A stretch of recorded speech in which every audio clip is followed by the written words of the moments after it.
बाहर व्यवहार होता है, अंदर हमारा परिवार होता है। विद्वानता और न्याय की मूरत अध्यक्ष महोदय, आदरणीय अध्यापक वर्ग और उपस्थित श्रोतागण, आज मैं आपके सामने जिस विषय को लेकर उपस्थित हुई हूँ वह विषय है आपका परिवार, आपकी प्रेरणा। जी हाँ, आपका परिवार, आपकी प्रेरणा। दोस्तों, हम प्रेरणा लेने के लिए अपने घर के बाहर के लोगों को देखते हैं। हम देखते हैं उसने जिंदगी में ये किया, उसने जिंदगी में वो किया, हम भी कर सकते हैं। पर दोस्तों, आपको पता है सबसे उम्दा किस्म की प्रेरणा आपके घर में ही उपस्थित है, आपके परिवार के रूप में।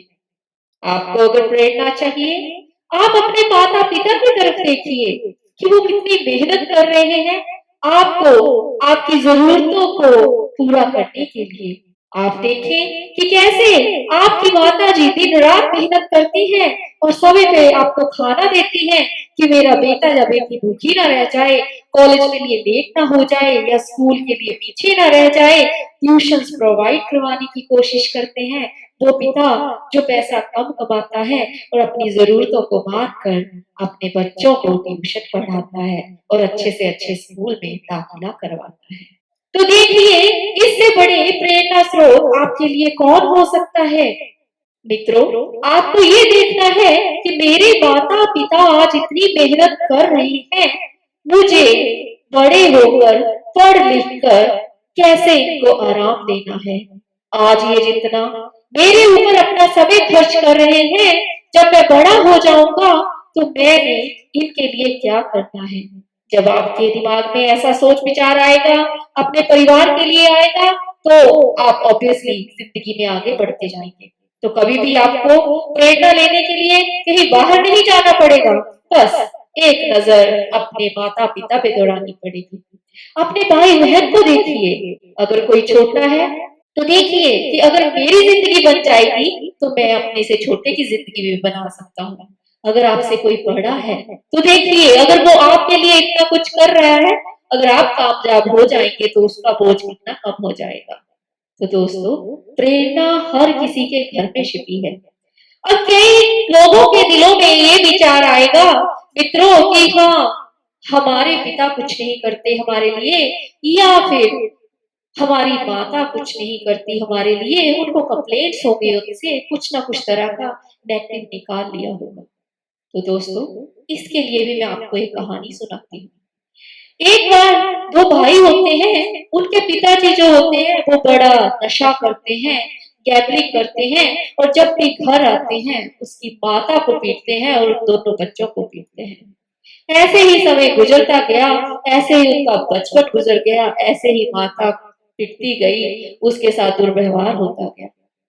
अब जब ये दो बच्चे बड़े हुए तो एक बच्चा जो था उसके पास कंपनीज थी, वो एक बहुत ही बड़ा बिजनेसमैन बना, और दूसरा बच्चा जो था, जो उसका भाई था, वो बिल्कुल वैसे ही अपने पिता की तरह करता था, नशा करता था और अपने हिसाब से अपना जिंदगी जी रहा था, उसे कोई कमाने का नहीं था। तो एक रिपोर्टर आया, वो बड़ा आश्चर्यचकित हुआ कि देखिए दो भाई हैं, एक ही घर में रहे हैं, एक ही एनवायरमेंट मिला है, कैसे दो लोग अलग कैसे हो सकते हैं। तो उन्होंने पूछा जो बिजनेसमैन था, कहते आप इतने बड़े बिजनेसमैन कैसे बन गए। उन्होंने बोला बचपन में जब मैं घर आता था, हमारे पिताजी हमें पीटते थे, नशा करते थे, मेरी माँ के साथ बुरा व्यवहार करते थे, मेरे भाई के साथ बुरा व्यवहार करते थे, मेरे साथ बुरा व्यवहार करते थे। मैंने उसी दिन मन में ठान ली थी कि बड़े होकर मैं ऐसी परिस्थितियां नहीं रहने दूंगा। मैं अपनी माँ को, अपने भाई को एक अच्छी जिंदगी दूंगा, मैं अपने लिए एक अच्छी जिंदगी चूज करूंगा और नशे से सदा दूर रहूंगा।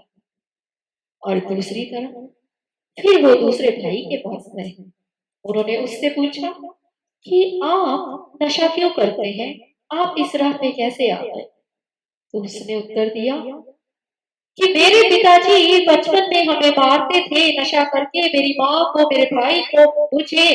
तो आप मेरे से क्या एक्सपेक्ट करते हैं, जैसा बाप करेगा बेटा वैसा ही करेगा ना।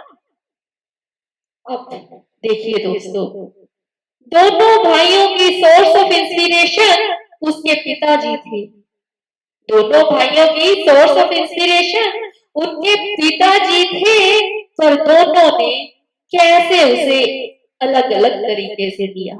एक ने उसे पॉजिटिव वे में लिया कि मैं अपनी जिंदगी ऐसे नहीं जीऊंगा, किसी के साथ ऐसा व्यवहार नहीं करूंगा और अपनी माँ को सुख दूंगा, और दूसरे ने उसे नेगेटिव तरीके से लिया कि अगर बाप ऐसा करता है मैं भी ऐसा करूंगा। तो दोस्तों, कहने का मतलब प्रेरणा तो दोनों को घर में ही थी, पर एक ने पॉजिटिव ले ली, एक ने नेगेटिव ले ली। ऐसे ही आपकी घर की परिस्थितियां अच्छी भी हो सकती हैं, बुरी भी हो सकती हैं। बस उसमें पॉजिटिव प्रेरणा लेके अपनी जिंदगी सुधारते चलो और अपनी जिंदगी बनाते चलो। धन्यवाद दोस्तों।